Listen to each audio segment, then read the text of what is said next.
Good evening, everyone. Welcome to another Hangout with the Cheeky Natives. It's me, Mr. Canelo, and I have with myself the esteemed Dr. Melisha.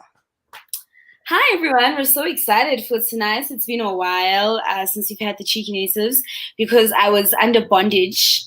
But God is good. I've been released from that kind of bondage. And then we have our wonderful guest. Hey. Hello. How are you? Good. How are you doing? I'm good. I just made a good cup of tea. Okay. I wanted to ask why in what tea, but then I was like, you know what? It's hot. If you drink tea, then you are able to like cool down. So I understand the rationale. I've actually become a tea person, right? I used to make fun of people who drank tea. I was just like, what's wrong with you? Are you 90? Why are you drinking tea? I've now become a tea person. You know, I'll have a bad day and I'll just drink chamomile. I've become a tea person. That's what I'm having. I'm having some chamomile. Oh, the best. Hi, everyone. So hello, everyone in the universe of the internet. Facebook, we welcome you. YouTube, you're also welcome. And Twitter, you're also welcome. And it's really cool you are able to live interact with us as we're doing this conversation. So you can comment and then we'll post them up. I already see there's a comment from someone on Twitter who says, Yas wena langa. So, you know, people are excited just as we are. So I'm going to just, you know, at the Cheeky Natives, we really like to honor people. So we read their bios because, you know, we want you to know, you know, these are just not people. We right? So I'm going to read Langa's bio. Yes. Graduating from the National School of Arts, where he studied dramatic arts for 3 years and contemporary music for his final 2 years, Langa went to refine his technique and vocal health by studying a year in formal classical singing and training at Rhodes University in 2013. In 2014, he enrolled at the University of Cape Town, South African College of Music to study jazz performance under the guidance of the renowned artist and vocal teacher Amanda Tiffin. As a young performer, he's graced all manner of stages, including multiple Red Bull music festivals, Rocking the Daisies, 2015 State of the Nation Gala Dinner, the Nelson Mandela Chairperson recital during the Mandela 100 celebration, and as an opening act of the NBA All-Star Games. Sporting a distinguishing personality style, he's attracted attention of big brands such as H&M, Spree, Woolworths, Ray-Ban, Mini Cooper, Adidas, and Tread and Miller, to whom he has given his likeness to various campaigns. In 2019, BBC tastemaker Peter Tong invited Langa to record on Chili Classics alongside British star Grace Carter, for which he covered his classic song 7 Seconds, originally performed. And I also think, you know, we're here because we're going to be in celebration, you know, because this album, y'all, I just want to start off our little soiree with my favorite song on the album, For Now. Yes. I didn't know you were taking selections. Even me, I was going to ask the DJ to play. Okay, so like you'll tell me next. Or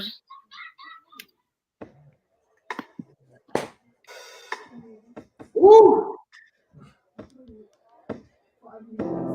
Hey, old friend, are you breathing well? Just wanna see if you're feeling swell. The room of wounds can be heavy in the daylight. I'm still here if you want me to. I know it's nothing new. Sometimes it's hard to reconnect. I can't help but feel it in my bones. And even though it's hard to let it go, we're better off.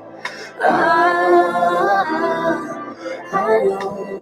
So nna ke tla go le bolelela gore this song,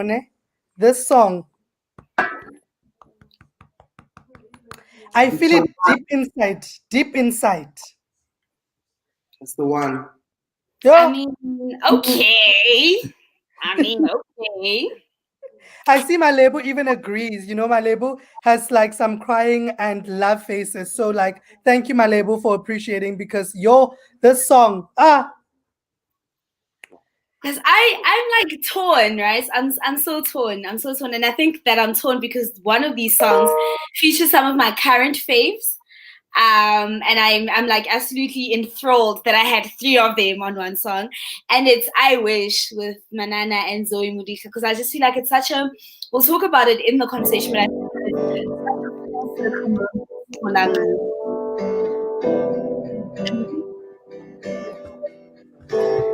it's the melody of this song.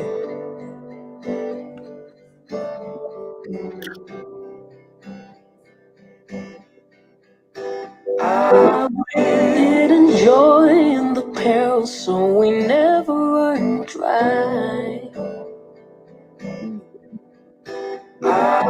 There'd be smiles on the faces of strangers that never tell a lie. At the Hughes. Yo, hey, Yeah. if I had a shoe, I would throw it at Langa. If I had a shoe, I would throw it at him. So this is me throwing a virtual shoe at you. Just take the shoe. If my Bible was open, I'd just be doing that thing we do at church where you're like, and you're throwing money at the person who is just preaching and taking you there. But except my virtual shoes and virtual everything. I appreciate that. Really, really and truly. Like, I have sat with the project for almost 3 years, well, working on it for 3 years, and I think that my favorites changed like with time. And even now, like for a while, Pretend was like my favorite song because I just felt like the emotion of it and like the bareness in it, was just so, it was so clear, like the intention of the song and of the message of it. And I loved how we were able to achieve that without conflating anything, by being honest, Hey, old friend, are you breathing? What a simple question, but also like heavy in some parts because breathing is a thing that we do all the time, but we're so unconscious of it, but it's an indication that you're alive, and so the question is, are you living? Are you still here with us? Yeah, let me not take over. You guys lead the conversation. No, like this is your party. So like you can basically take us to church, right? Take us to church. And I think that's it, right? I mean, Alma and I were talking about this, and because when this album came out, I called Alma and I was like, "Girl, we gotta talk to Langa. Like, we got to. I don't know where you want to do it, but we gotta do it. Like, so just let me know, pencil it in, because I'm ready. Because I want to say this, Langa. I think that more than the music of the album, there is an inviting in that you do in this album that you have sort of done in liminal sketches and in the singles, but in Langa you really invite us in to sit with you in the vulnerability. Yeah. Right. You allow us, you are vulnerable in two respects, right? You're vulnerable about these things that may and may not have happened in your life, but you're also vulnerable about sharing yourself, right? And sharing yourself in your fullness, right? You think of like the music video of Panther and how tender it is in its representation, right? But also like how loud it is also in its representation. And I suppose to start the conversation here, right? Like this vulnerability, why was it important for you to choose your first album as an album to invite us and sit with you in the vulnerability? Okay. Ooh. So for me, when I started working on this project, I had two intentions. I really wanted to find healing for myself from the heartbreak, and I knew I had to be honest in my expression of that journey. But also, I wanted to solidify the idea of who Langa was, who it is, in the sense that many of the conversations and the interviews that I'd had before, um, I was constantly being compared to certain artists, to certain sounds, constantly being placed in certain genres and styles of music that I didn't really that didn't really resonate with me for a very long time, and so I wanted to solidify um, who I am, and I wanted the listener to really get a more intimate, more open, more honest depiction of that. I'm still fiercely protective of my private life. Um, but I do want you to know, like, that it's hard to love another man, and but also I want you to see the tenderness, of that love, and that's what I wanted in the video for Panther. Um, and when we speak about the many problems that we face, or the things that we yearn for in I Wish, um, for me it was important to be honest about, like, the things that bother me, which are people dying because they're queer, or struggling because they're black. I'd gotten to a point in the album where I kind of wanted to stop making it about me and my heartbreak, but also to reflect on my place in the world. And so the end for me of making this project was then one of realizing that I've now been able to find this healing through this journey, but also part of my work needs to be um, being loud about who I am as a form of activism, um, but also as just as an honest depiction of who it is that you engage with, or dealing with when you're listening to the music. And so the album really aimed to share those parts of myself. It was hard, and it was hard to be that vulnerable, and it was hard to be that honest, which is what also then informed a lot of the feature artists, and just the people that I worked with. Because in the beginning, I had this idea of, like, who I wanted to have on the project.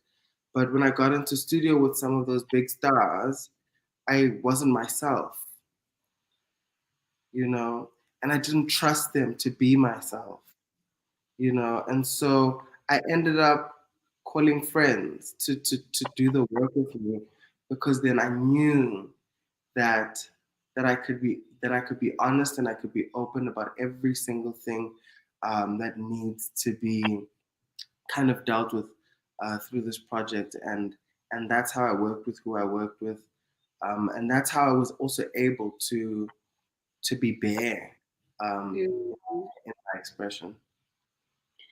I think that you spoke about something which I find so interesting in this aspect, right? And it was that this work was very vulnerable, it was very tender, you laid yourself bare, but you also still wanted to stay private, and there are things about your life that you wanted to keep private. And I think that in looking at a work that is so tender and vulnerable and bare, I'm always curious about how artists navigate the space between laying your vulnerabilities out, but also keeping certain things sacred for yourself. And some of those life experiences might inform some of the things that you want to write about. But there's also that space in which I think artists navigate between being open and being bare, but also having some things remain sacred. And I want to know how you made that navigation in a work as tender and as vulnerable as this. I think the songs for me really they came to me. I just felt like I created a space in studio where I was open to the journey that I was going through. And because I was seeking it so intently, like I really wanted to be open, I really wanted to be honest, but I really wanted to heal. And I think that for me, the way that I write music is that I kind of let the feeling lead the work. You know, by the time I've heard the first note, I already know where we're going. You know, and the story that needs to be told kind of is already shouting at me before I even start to kind of divulge it. You know, uh, and so I don't know if so much of the choosing is me, to be honest with you.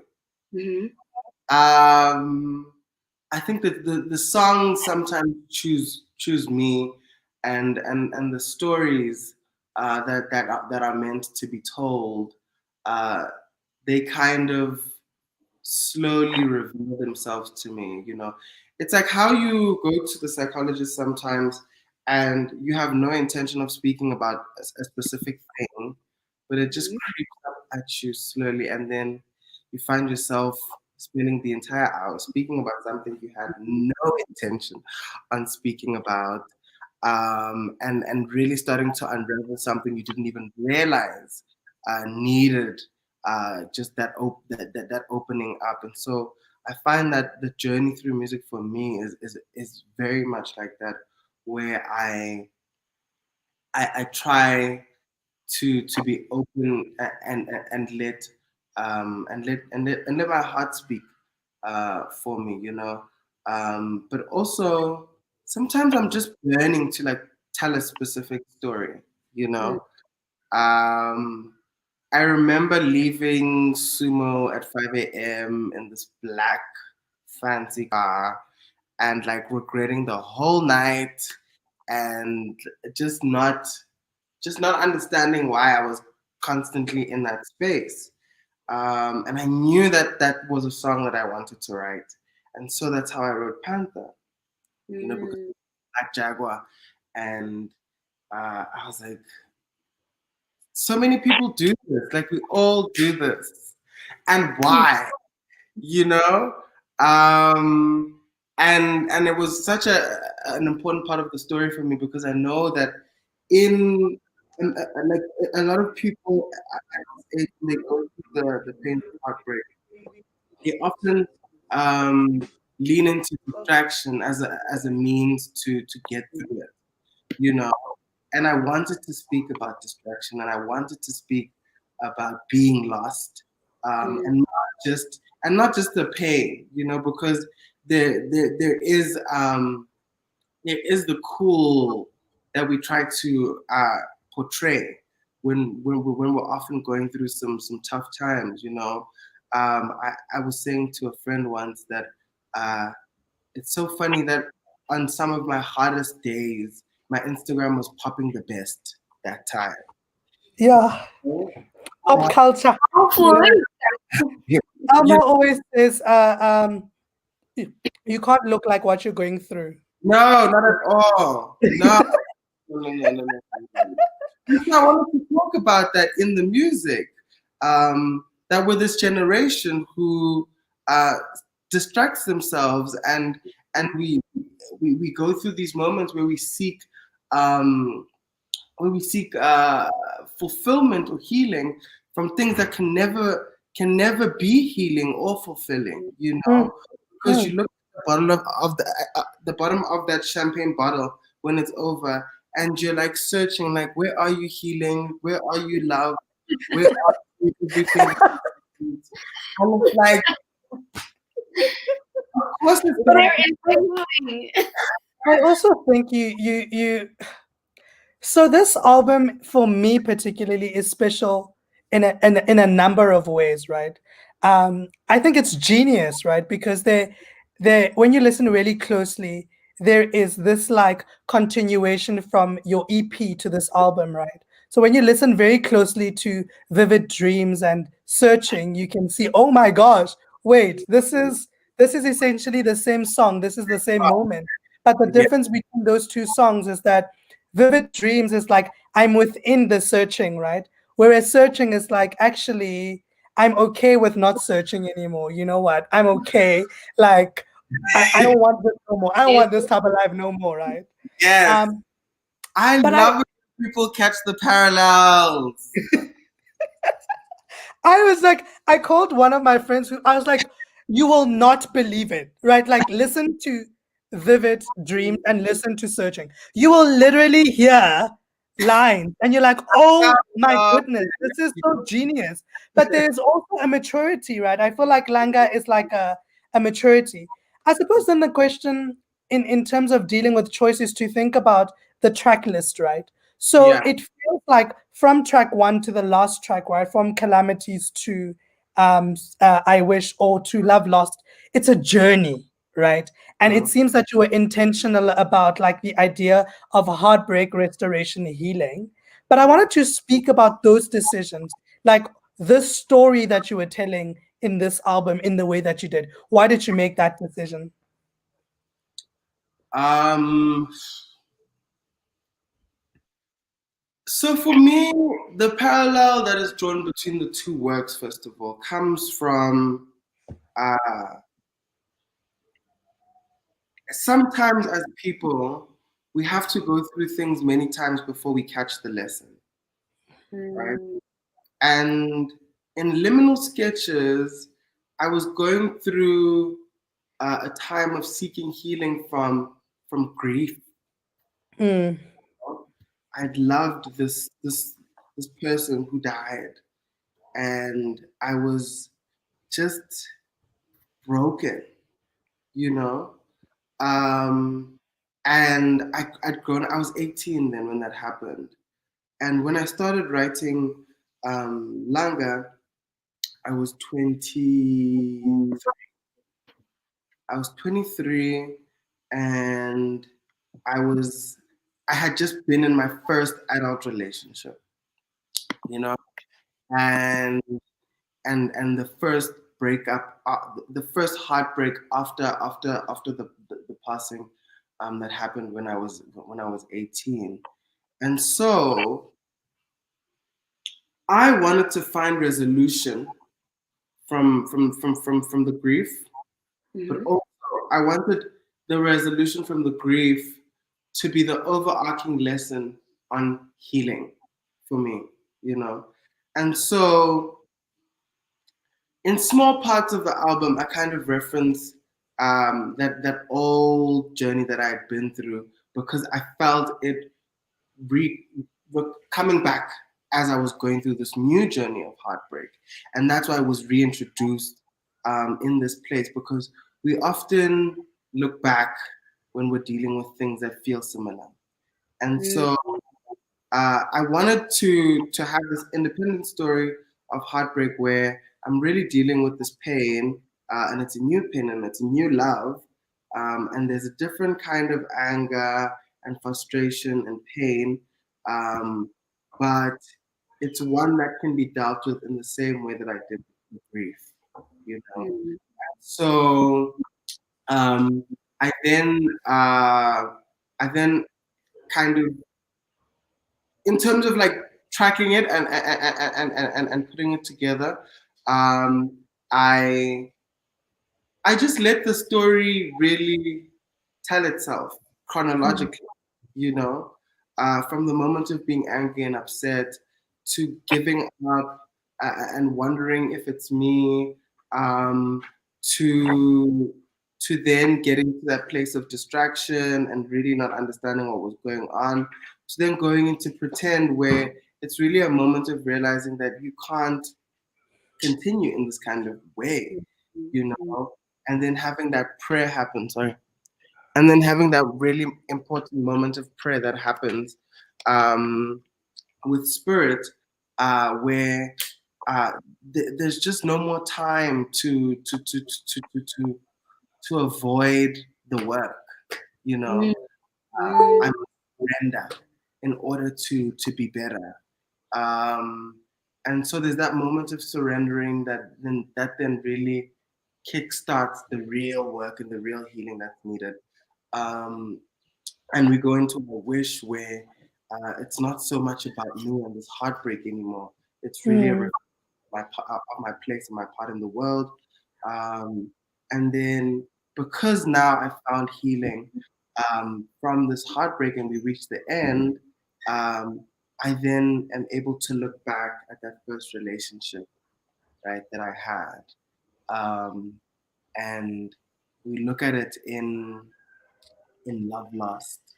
And I then tell you the story of the night that heartbreak happened.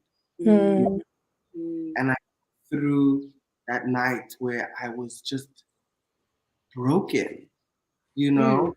I start off the song there in my hostel room, which I can still see that hostel room at the National School of the Arts, sitting and really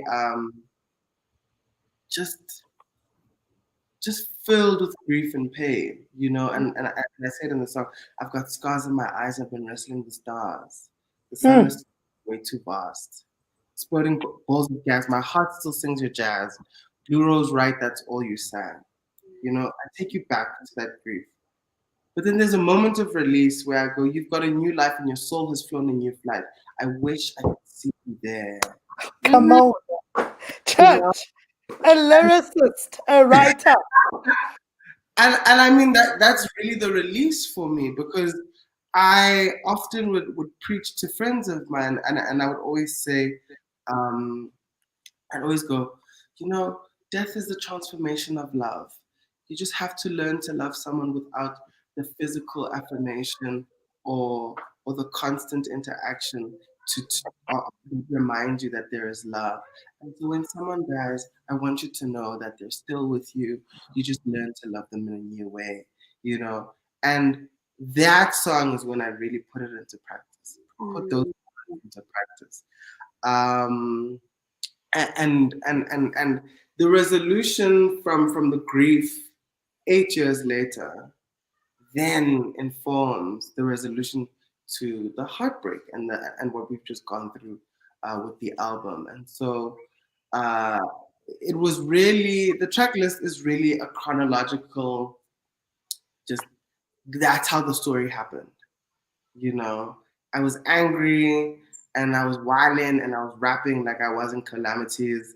And I was just like, hey, no, no, no, no, no, no, no, no, no, no, no, no, no, I did this for you, you know. Um, and then there was the anguish, you know, it was like, oh, me, pain, pain, pain, you know. And then there was the distraction, and you know, the distraction happened when I was really starting to do well in my career and really started to settle in my independent life. And so there is a little bit of a flex, you know, even in that distraction of like, oh, look at me doing better, you know, like is popping, honey. Okay. I remember I needed to write all of me because I felt like I was popping, but in truth I wasn't. Yeah. You were Instagram popping, you know. Yeah. So you brought that illusion with you. Lifestyle popping. Like I just don't believe that material things give you true happiness, and that's what I mean when I say you're not really popping for me. Like your spirit, that's when you're popping. Like when your insides are good, that's when you're good. I don't care about your outside. And so the reason why I needed to write all of me is because I'd had this interaction in London, which was delicious and fun for me. You know, met this beautiful man with a lot of money and a great life, and we had this really great interaction that only lasted a night. You know, and for me, that was then the moment when I realized that we got the car, we got the penthouse, we got everything that seems to be what we want, you know. I really want to see you with the lights on, and just I want to fall for you, you know. I really want to fall for you, but the magic is that I'm never going to see you again. You know, the magic, you know, is that you're a temporary device of distraction for me. And falling in love or attaching for too long is going to take away that whole magic for me, you know. because the magic is distraction. Mm. No, I think we just need to, play a little bit of because in touch a particular type of way, man. I'm just like, oh my gosh.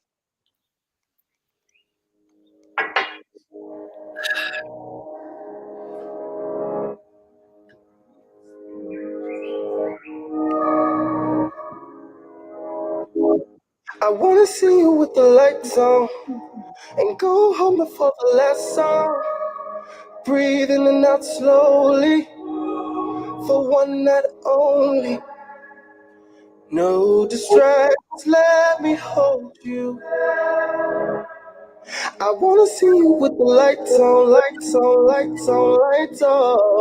Oh, I wanna fall for you, but I don't wanna lose the magic you make you move. And I wanna know the truth. 'Cause you could be all I need.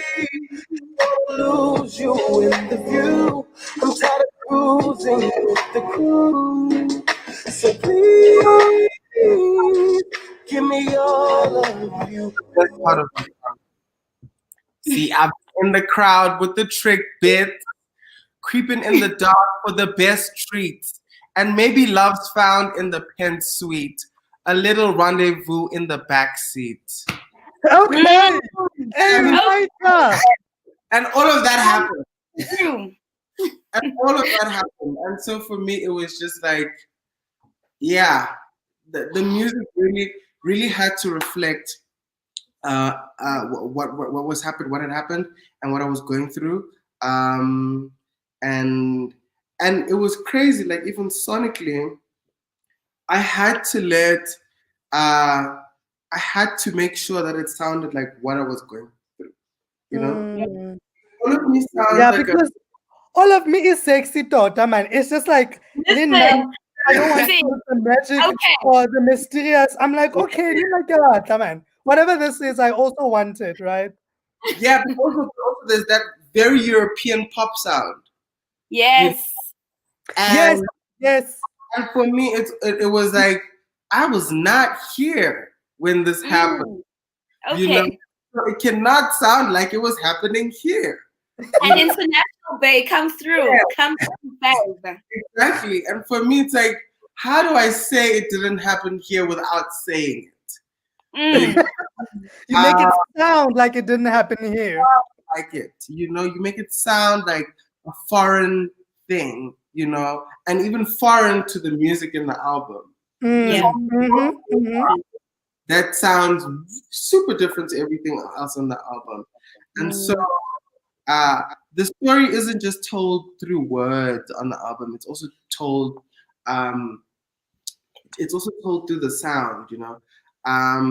There's a point in searching. So if you listen to Searching and Cheat Code, instrumentally they sound really similar, and melodically as well, they sound very similar. And it's because it was happening at the same time. That moment of realizing that I didn't need to continue, and also me finding out that, oh, you're cheating. That was one thing, and that's why even sonically, it sounds similar, but it shifts. More analog sound to a digital one, because even the mood shifts for me. From being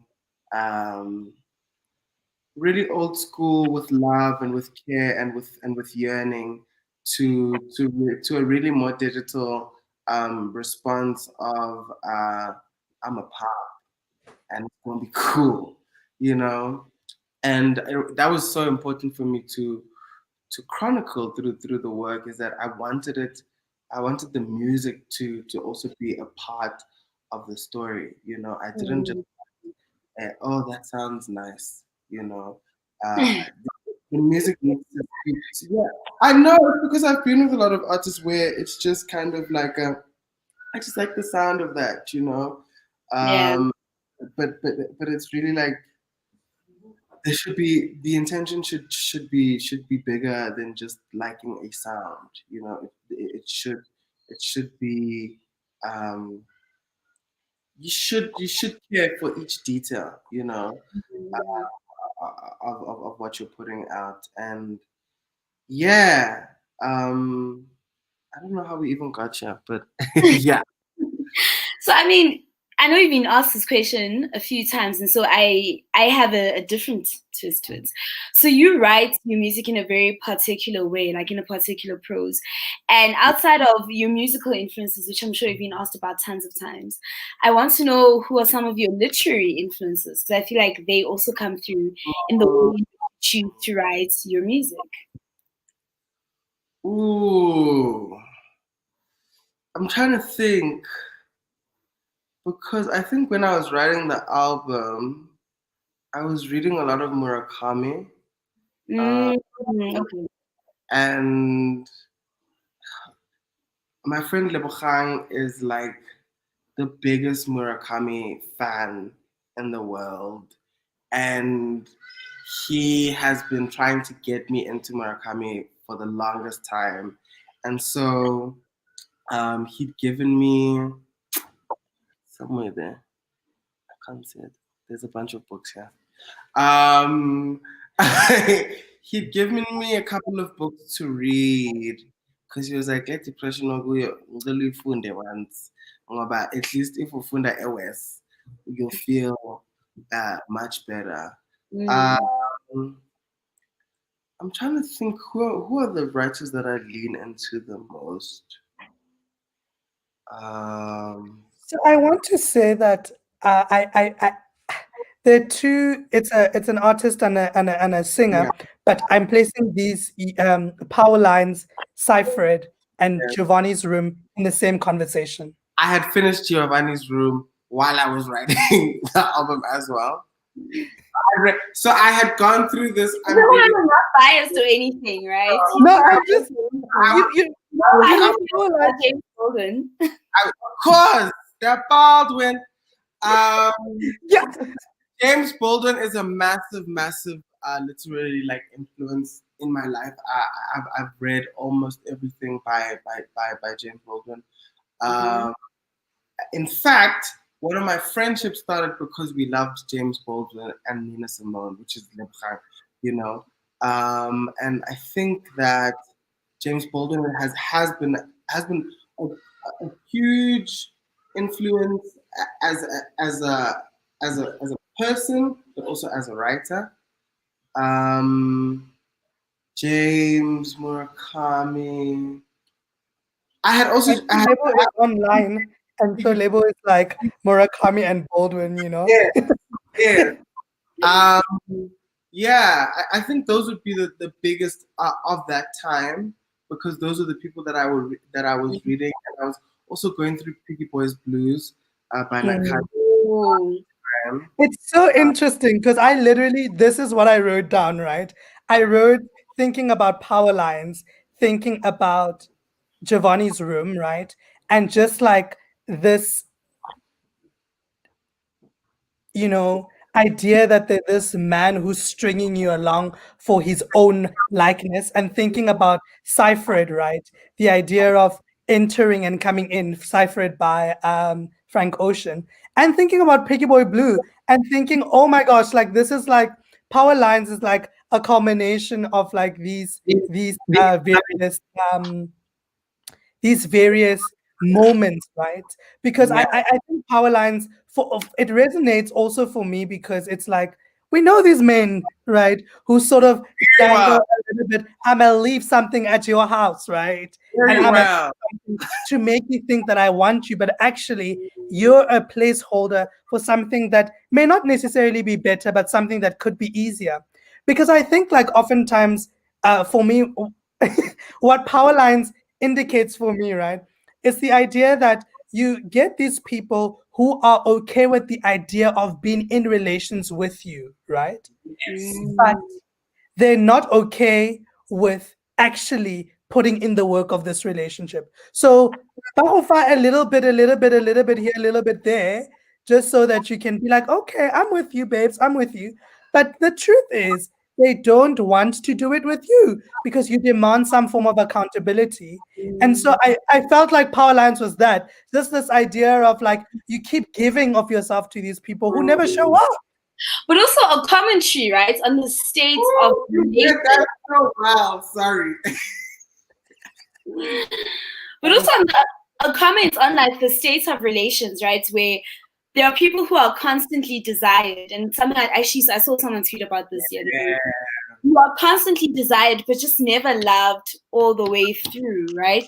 And what that looks like in a current setting, right? The state of relating with each other in ways that almost strip each other, or that are devoid of like accountability and humanity and all these other things, but that hinge so much on like desire and other people's feelings that are also just so temporal, right? And it's just like the temporality of the ways in which we choose to interact with each other. Come on, preach it. So I want to speak about Power Lines a little bit because I felt like Power Lines was like a loaded song. Yeah. So you would not take us back to some things in our lives that we just are like, no. So let's just play just a little bit.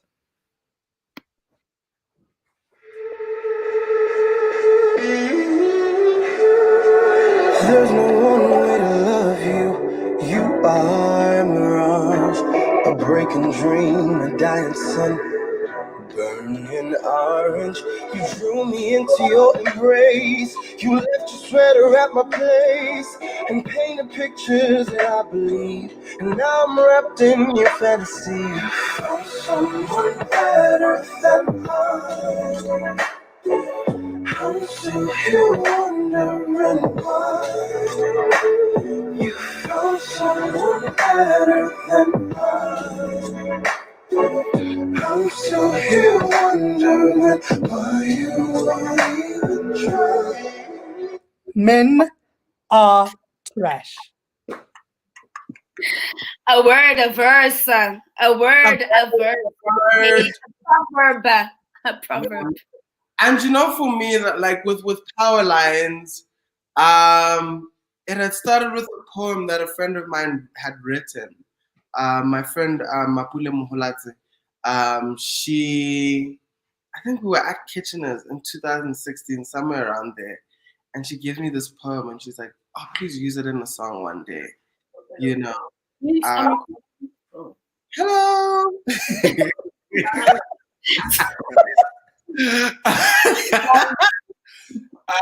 And so I once I was going through that exact moment that you guys have so beautifully captured in your words, temporary space with an unaccountable person who wants to be engaged with but never wants to put in the work for engagement, you know. And so it reminded me of that poem, and I used the first few lines of the poem by Mapule, where she says, there's not one way to love you. You are a mirage, a breaking dream, a dying sun, burning, you know. And we've never seen the sun dying, but can you imagine like such a huge, massive energy kind of melting or just kind of disintegrating into nothingness, you know? And so it was speaking to that, like how much, okay, Pucci, I am working. So that's my puppy. And so I really wanted to capture the vastness of the emotion and how it lasts and how it kind of permeates into many different things, and even into self-doubt, to even think that you could find someone that is better than I, you know. For me, I don't mean the words you found someone better than I'm really saying like you thunk it and you thought it, like, you know. But you've put me in a place of self-doubt every time you go searching for these people, and you make me feel like there is better than who I am, you know. But also, it was important to not make it so far away to understand by using words that will miss people, you know. And so we had to bring it back to very mundane acts of love and of relating, you know. You leave your sweater as a sign of a return, you know, as kind of an indication that you're here to stay. Mm, You mm. know? So But also it's like a placeholder, right? Like the yeah, idea that like yeah, I'm not here to stay, but like for now I am here, and you have to be okay with the fact that I'm here for now, right? yeah. But when I leave, like don't worry about, you got to worry about yourself. Don't worry about me because I'm That not actually here. is also very layered, right? Like there's so many things about leaving your item of clothing at somebody else's place, right? Some of it is also very primal, right? It's also the stating of I belong here. I feel that I belong here. I'm staking my claim, and I think, often we want to intellectualize some of those things, like it was just a feeling that I might return, but some of that is also very primal. Like you left your things there because you Yeah. wanted in some ways to mark that you belong here, that you have a stake of some sort. But also, what does it mean to have those kinds of feelings in a space where you don't know that you have the vulnerability to state that, right? So where there is no place for you to, I guess, at your most bare and at your most primal and at your most human, also then express that. What does that mean, right? That act of leaving your things, I think that thing is just universal. Everybody who listens to the song is like, yeah, done that, done that. Yeah. And then And next week they ask you, oh, can you please Uber me my jacket?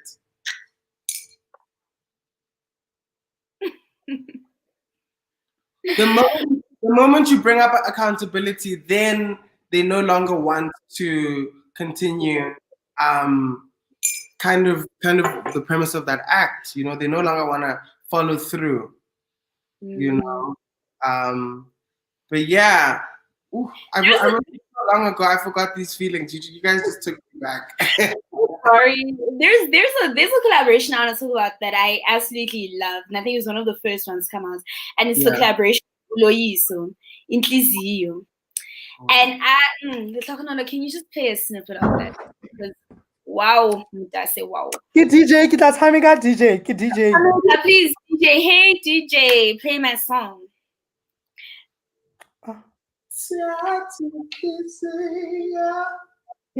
Come on. Guys. Sing along. You will. While we wait, I mean, Langa, feel free to.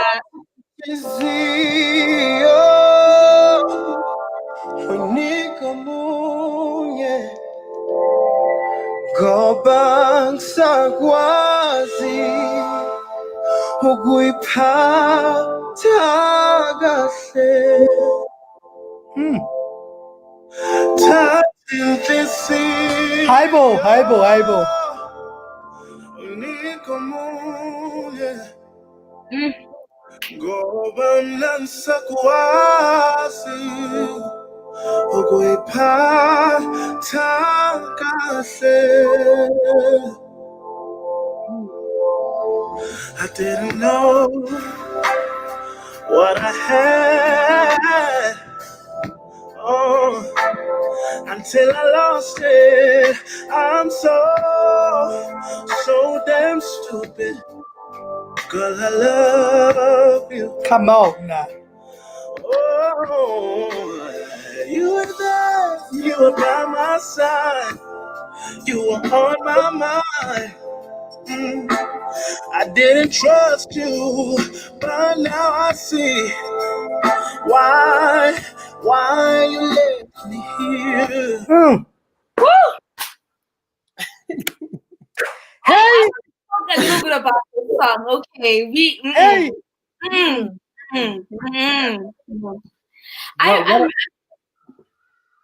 sorry, Langa. No, continue.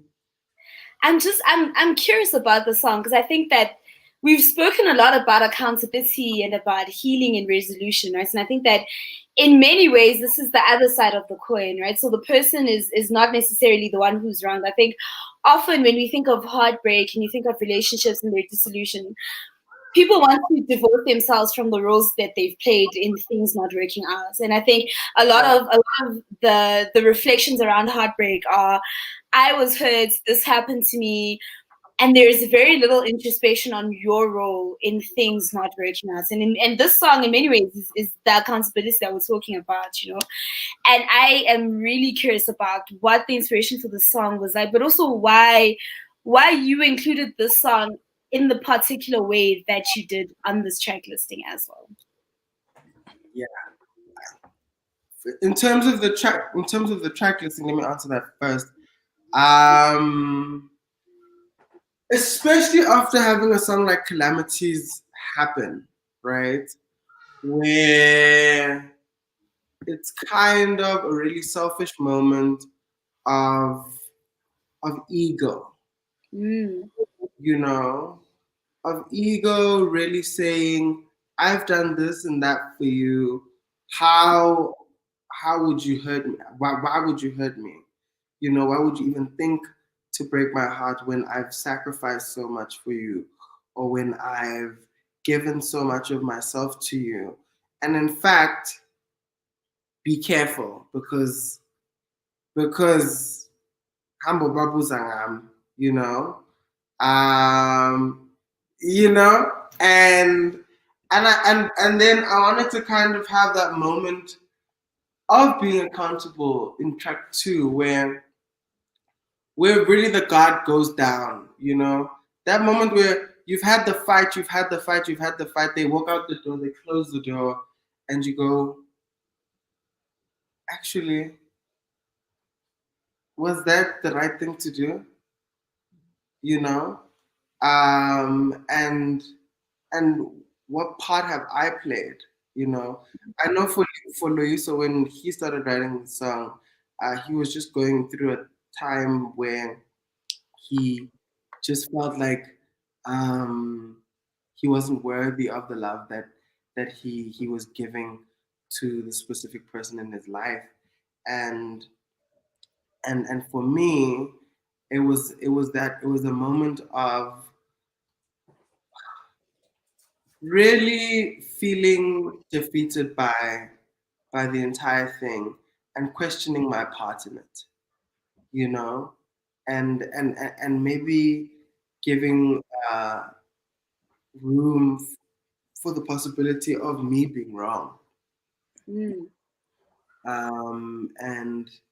And that's what I wanted to speak about on the song, and the reason why I made it track 2 is because I feel like those feelings of them questioning your words, especially if you give harsh ones, I think everyone knows that feeling straight afterwards. Once you realize when it's landed with someone, that you've said something that you may not want, particularly have wanted to say, then you kind of have that moment of regret and just go, maybe I'm not such a great person for you. Maybe I'm not the right one. And that's really what happens with the track listing, is that I had gone through those feelings of anger and really wanting to express a frustration for what had happened. But I also went through the feelings of questioning my part in it all, and so we must put it as close as possible to that moment of anger, because it was that soon for me that I had felt those feelings, and so it was important for me to list it like that, you know, because when that moment happened, then I kind of did send a message and apologize and go, oh, actually we should, you know, we should get back together, and that's what Mvula is really like. Mvula is actually you getting back with the person that you know that you shouldn't be I with. feel like you have to sing this to us because you know this one. You know, because I mean, let's listen to the lyrics of Mvula. I go, Mvula yami, njena uthando lwakho, sithando sami, konakele kodwa ngisakuthanda, cabanga wena, ngifuna wena wedwa. You know, and for me, Tazinhliziyo then informs that Mvula song, because then I've now taken accountability for you. Even though you've done me wrong, I've questioned myself and I've started to doubt my own part in what's happened. And so now I've said maybe it's me. And now I come back to you and I go, oh, this is such a bad kind of love to be in, but um but I love you. And so let's stay. Like let's fix it, you know? And that's what Mvula is. Mvula is essentially like going back, you know, like that going back where you don't tell your friends, like you're not telling anyone that you've gone back. You know how you announce the breakup to everyone, and you're like, "Hey, mo la chile, refedite," you know, and then 2 weeks later, like you're driving into their complex quietly at night when no one can see you, and you're going into the apartment where no one will notice. You're not going to a very public restaurant with them, you know. Uh, you will even discover a Boxberg or I don't know, something where no one goes, you This know. is so funny. I'm thinking of Cardi on her offsets, right? Like how Cardi will be out here letting us all know that she left him. Okay, it's over. Jiggy jiggy, heavy heavy. Cardi's posts and offsets will just be in the background. Uthi chomi now we as masabuzi chomi. Uyazi now, but sesila. Angabuzi, don't ask nothing because I ain't gonna say nothing. No get better, and that's why it was so important for me to use, you know, like esiZulwini, if uzothi into konakele, like it must be bad to use that word, you know. Umonakalo is really like it's calamity. Like Yeah. kumoshekile. And so even the word for me was like we have to set it up that like this is not we're not in a great time or a great place within relating to one another, but the love is there, you know. And I'm coming back, but I don't want to scream and shout like I did, you know, like I did in calamities. You know, I feel like Buddha puts me through a lot. I was going through a lot.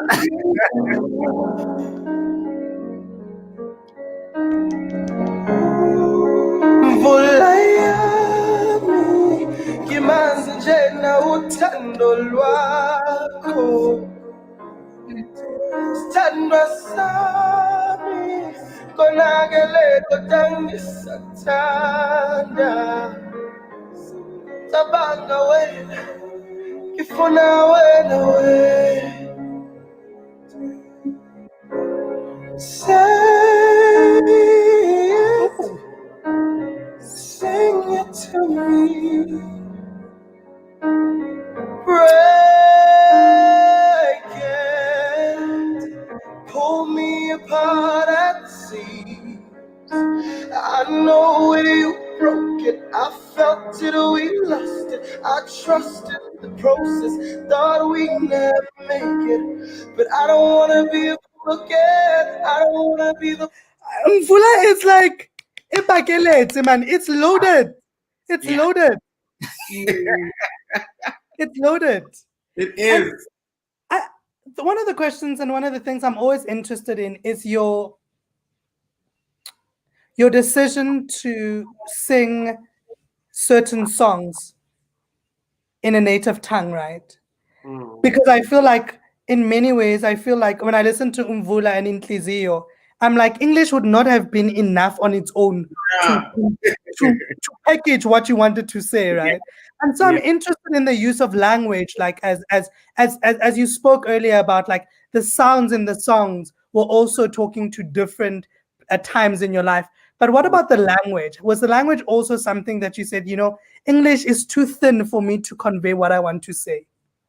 Yeah, I think that there were many moments when I was writing, and I'm the type of person to write with like a thesaurus open, like on my laptop, and I'll search for words. Like I'll be like, I know I want to say this word, but like it's not special enough, or it just doesn't work rhythmically, you know. And I find that our native languages are so rhythmic, you know, and melodic. Sometimes it sounds like we're singing when we're speaking in our languages, you know. I like when I hear a lot of Venda people speaking a lot of time. I'm like, yo, this sounds like a song, like you know, or even with Nguni languages, you know, and so some words just hit harder. Yes, you know, if I say take my heart, you know, then it's like To you where? know, yeah, and then you know, okay, you know, I think it's even easier to use metaphors and similes in Zulu because uh, they already our words usually mean more than one thing, you know. Uh, and so if I sang about Tilanga, it wouldn't just be about the sun. It could be about the day. It could be about the person. It could be about the actual sun. And so it gives us opportunity for the story to be layered, you know, and for you to create um, narratives that can be more than one thing, you know. Because even in Mvula, I speak about love as the rain, right?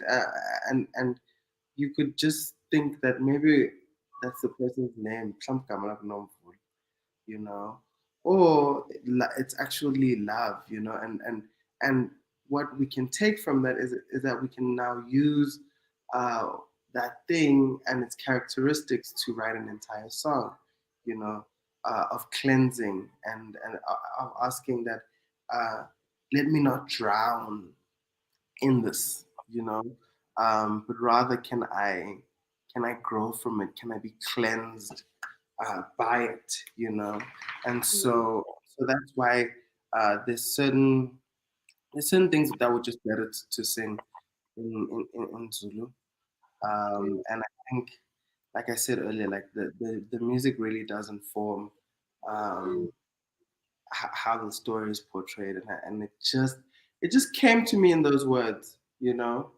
It just came to me in those words, and it was easiest to share it in that kind of way.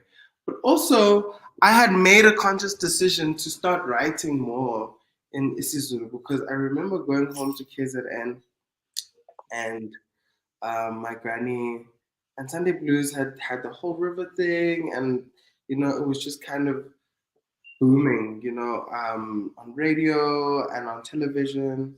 And my grandmother says to me, "Yazi ngikubonile lapha e-TV ucula kamnandi mntanami. Kodwa-ke nje inkinga iyodwa ukuthi angikuzwanga nokuthi ubuthini." You know, and part of me wanted to let um, her in, you know, get her into my work, get it into my heart, and thus let in many people who fail to connect when we don't speak in the languages of our forefathers, you know. And so it was also just an important moment of inclusion for me, of everyone, you know.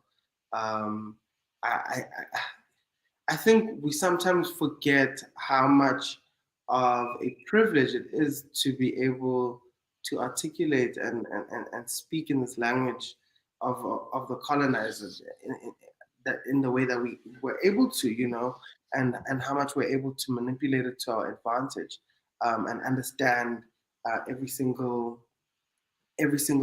use of it, you know. But there's still a huge part of the population who is not part of that inclusion, and of that privilege. And so I when I began to write songs, when I made the decision that I wanted to write some songs in Black, it was with the intention of inclusion, but it wasn't strategic. It was, I'm going to write a Zulu song here or there. It was just kind of like a decision of I'm just going to start. It's like waking up and going, I'm going to start having a morning meditation, and just meditating every morning and just letting that kind of energy become just a part of your daily practice, because it was never before. Like in the beginning, I'd only written completely in English, but I slowly started to teach myself to write in isiZulu, uh, and I did it where I felt like I had a good grasp of the language, and I was able to portray a specific thing best in that language. Because another thing is, it's just easier to articulate yourself in English when you've spent so much of your life speaking. I'm actually going to actually ask you that. I mean, Letochno and I, like he knows, every month I go through it because I've joined the isiZulu book club, and every single month I sit and I'm just like, yo, Model C education will just rob you of your everything, okay? Yeah. And so I was really, and I mean, that's actually what I wanted to know when I started listening to some of the songs that you'd written in isiZulu. I wanted to know if the writing process was the same, or if it was actually a little bit more difficult for you to write those songs in isiZulu, considering just the ways in which I think Model C education really robs us, just even of the cadence of the language. So even if you speak, your interaction with the language as somebody who primarily is taught in English and reads in English and articulates themselves in English is so different, right? Even when it comes to matters of the heart or to matters of your emotions, even as somebody who speaks isiZulu, just that cadence is sometimes lost, right? So I wanted to know if the process was still the same, because the Tlhoko knows every month I be going through it. No lies. To be honest with you, the process was the same, and it was because I only chose to express myself in the language where I knew that I could do it without struggling. I could have never written a song like Cheat Code in Zulu. Like I could never articulate myself in that articulate that kind of message in isiZulu. Like I just don't know enough words to be able to write a song like that. Whereas with Mvula, those were all words that I already use in my daily language. So it was easy for me to get into it, and it's the process of. I mean, this is how I write songs. When I start the song, I either would have started with an instrumental, like just chords, or I would have sat down with the producer and they've played me some stuff that they've been working on, and whatever feeling I get, that's what I kind of let lead me, and it's in the first 5 seconds. I always write down within the first 5 seconds what I'm feeling and how the song is making me feel and what it's about. That even the listener will know within the first 5 seconds whether this is a song they want to listen to or not, because that's how I am. Like I'll usually, the way that I'll listen to someone's album in the beginning is that I'll just keep skipping until I hear something that is like familiar to my ear or really makes sense, or something that I would really like. And so I knew that even when I was selecting or creating, that first 5 seconds was crucial with every song, right? The way that I begin my writing process is that every song has. I mean, I'm not very strict on this rule, but I learned this thing called the 6-word poem, and I'd seen it online where people write these poems in 6 words and it's finished, you know, um, and it captures the full essence of the message that they're trying to portray. And so I started to adopt that thing into my work. I started to say that the first 6 words of a song should tell you exactly what we're about to go into. You know, um, and sometimes it's not even 6 words. Sometimes it's less. Um, and so that's what really informed what the song said. Mm, mm. Mm. I And how suppose the question that um, I mean is important, and it would be remiss of us not to ask this is you've released your album in a very difficult year, right? We're in the middle of a global pandemic. And how has that impacted your creative work, right? So you were set to release this album this year. We didn't know that COVID was going to happen. COVID happened. And you still were like, this needs to happen. So how has that changed, the way that people may have received the album, but also like remunerative work that could have happened as a result of like touring with the album? So how has COVID impacted your creative output? I think for me, creatively, it allowed me to zone in, especially for the Mm. album. Um, in the beginning, I was panicked about obviously the income that we may lose as a result of the pandemic, and uh, and that came with a lot of pressure from people to find new creative ways or innovative ways to really stay afloat. But I quickly realized within the beginning part of our lockdown that this was an opportunity for me to really focus and zone into music without distraction. Yeah. I didn't have to worry about a rehearsal. I didn't have to worry about a magazine shoot. I didn't have to worry about an event. I didn't have to worry about an interview. I didn't have to worry about being there with who and whatever. I really was able to be at home every single day, sit on a Zoom call with my team and speak about the album, sit on a Zoom call or on WhatsApp with my engineer and really speak to the details of what the work um, it needs, And so creatively, it helped me tap into a more detailed place when it came to the album. I didn't know what the album art was going to look like, and the album was set to be out in May. You know, and in Feb I still didn't know what the album artwork should be. You know, um, so my team kept on saying, "Oh, let's do a classic black and white cover." You know, we've seen it with a couple of artists. I think we should, And I was like, I don't know, but that's just not it. Um, Mm. During COVID, John Baloy and I, the photographer of the cover, I had been looking at his work and I really loved all of he shoots on film and all of those images that he was able to create on film were just really beautiful for me and textured, and not just two-dimensional for me, but like they really told a story that was holistic. And so even the pandemic allowed me to connect with John, and he came up with the idea of mirrors. After I said to him, he said to me, "What's the album about?" And I said, "Reflection." You know, and he started playing with this idea of mirrors. Um, and so he found this image of a person holding two mirrors to their face, and the reflection created um, this kind of ongoing repetition of those faces.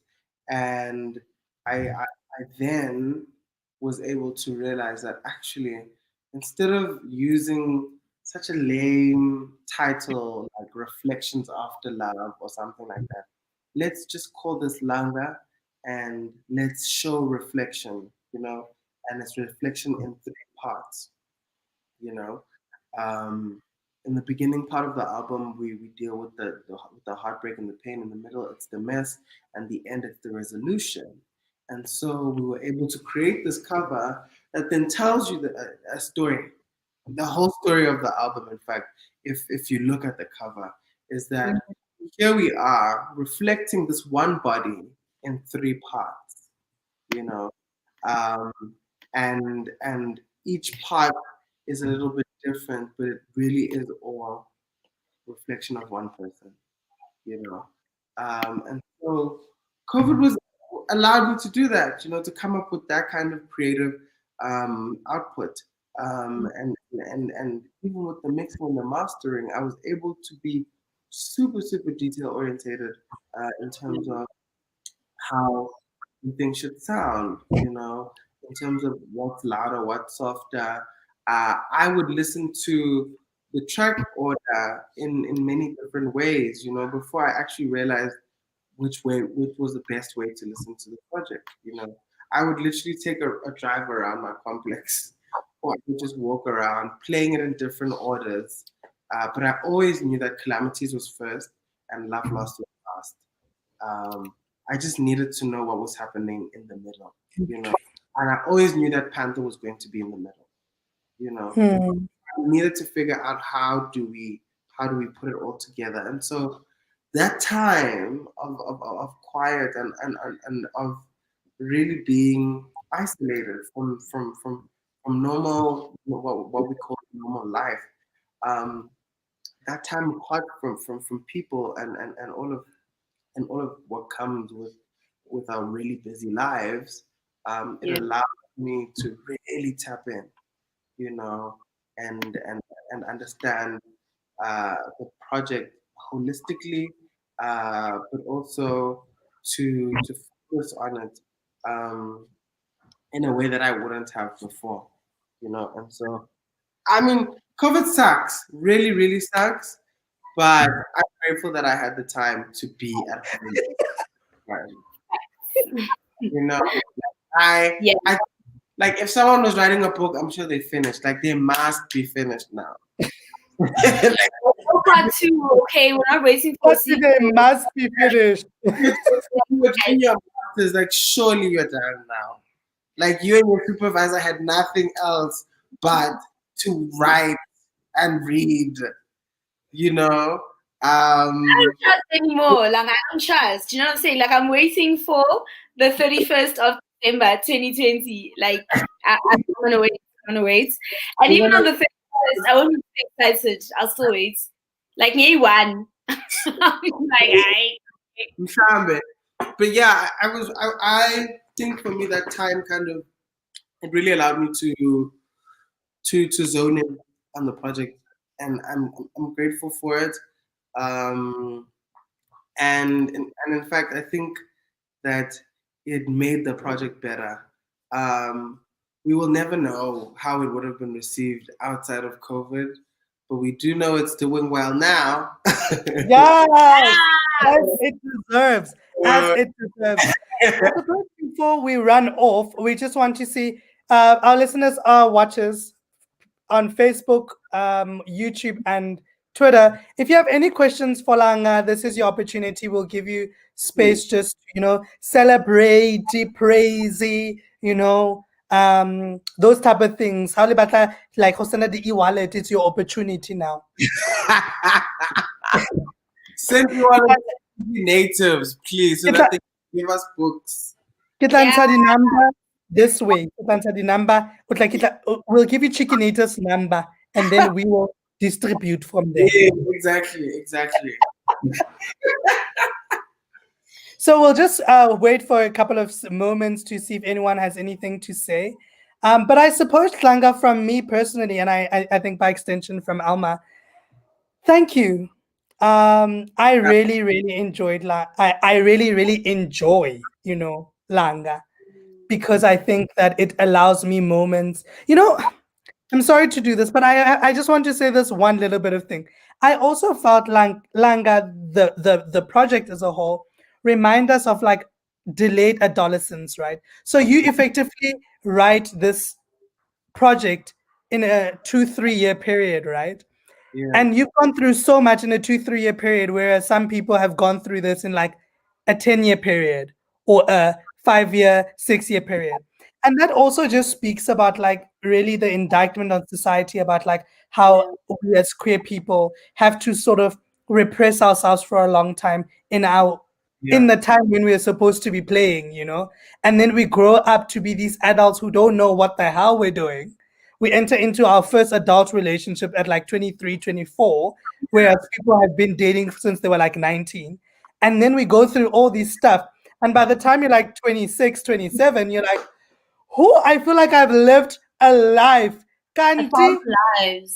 And it's only just beginning at that point. You are I now. also felt like that. I felt like it was a moment of saying, you know what, it's okay, babes. Like, it's okay. We are allowed to feel all the things that we're feeling.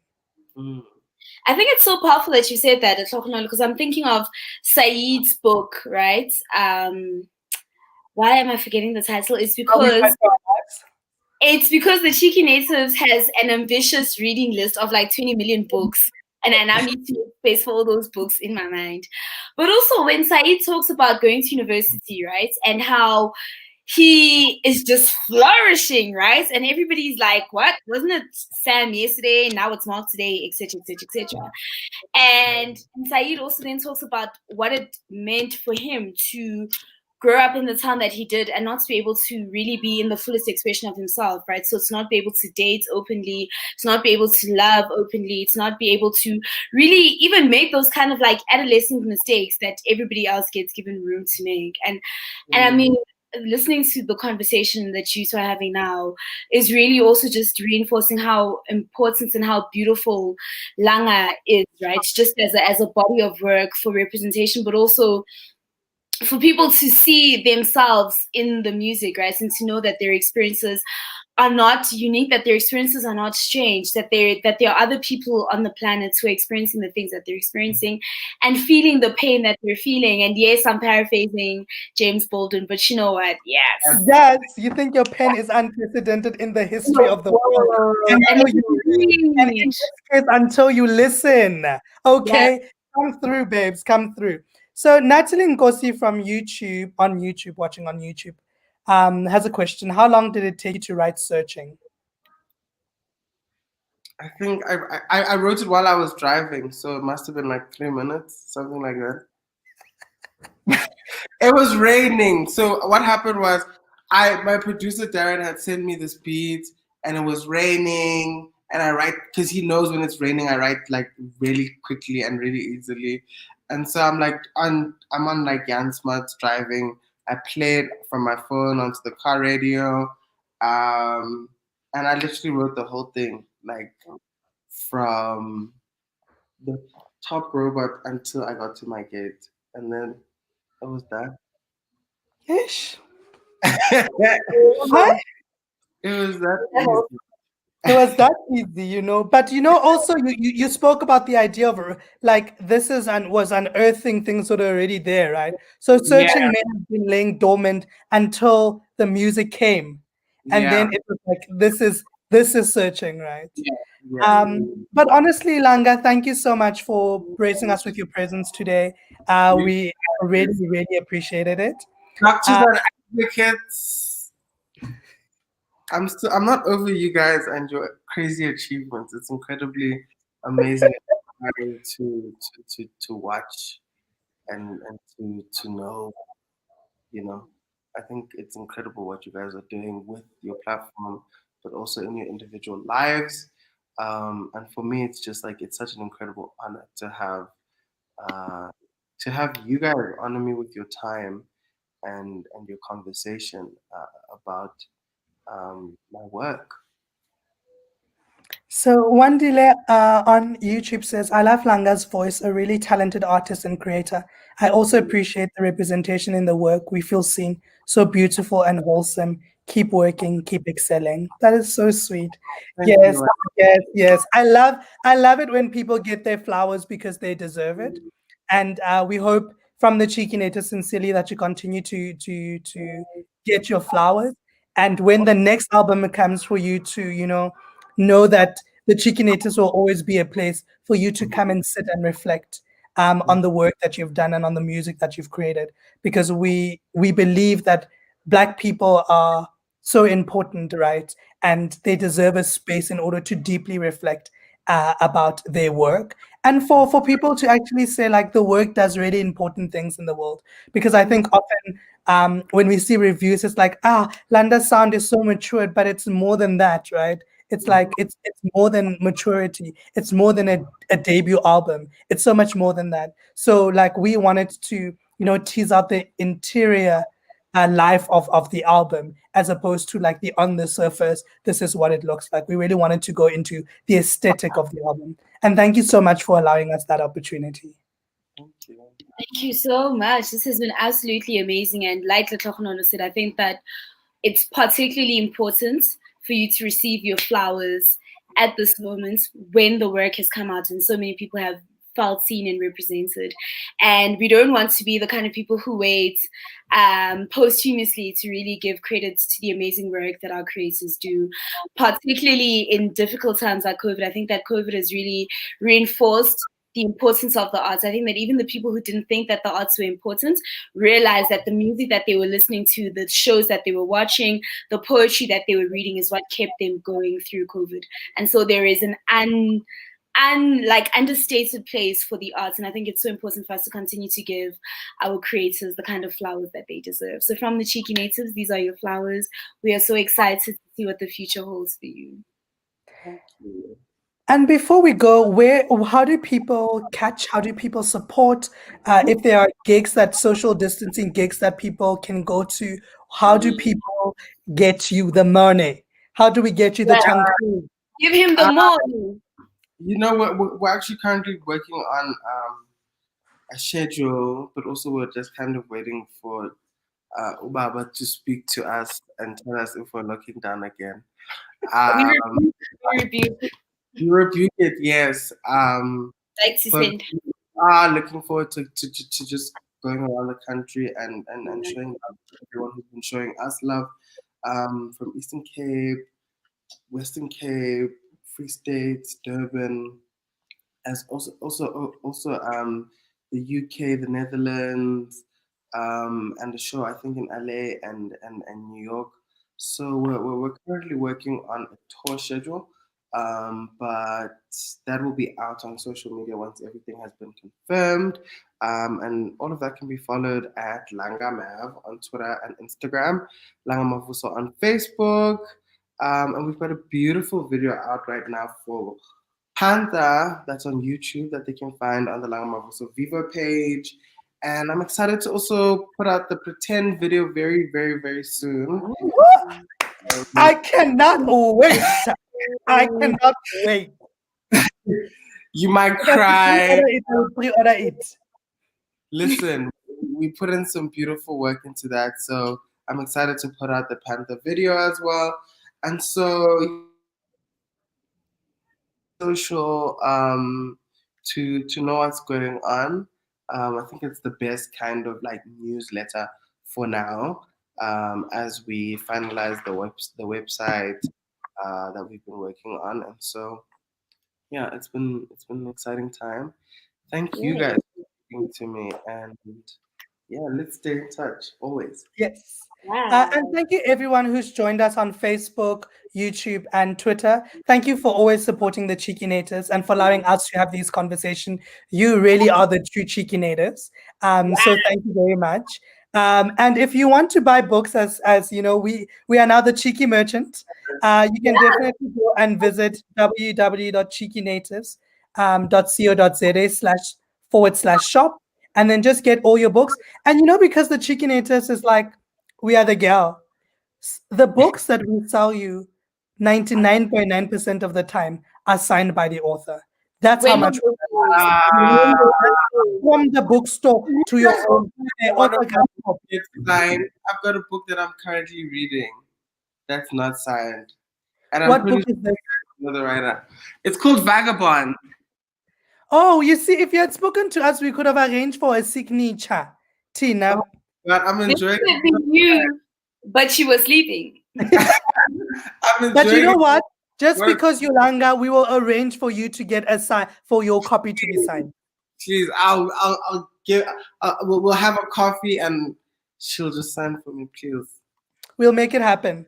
I just wanted to say, and Natalie also said, I just want to add how I love Langa so much that I literally decline calls so I won't be disturbed while watching this live interview. Yes, what we deserve. That is the commitment Yes, that we Natalie. love. Natalie, Siabong. Okay, everyone, until next time, stay tuned to our social media to see what we have in store for you, who we have next, just stay tuned. But thank you very much for joining us on this evening. So Until much. next time. Au revoir. Au revoir.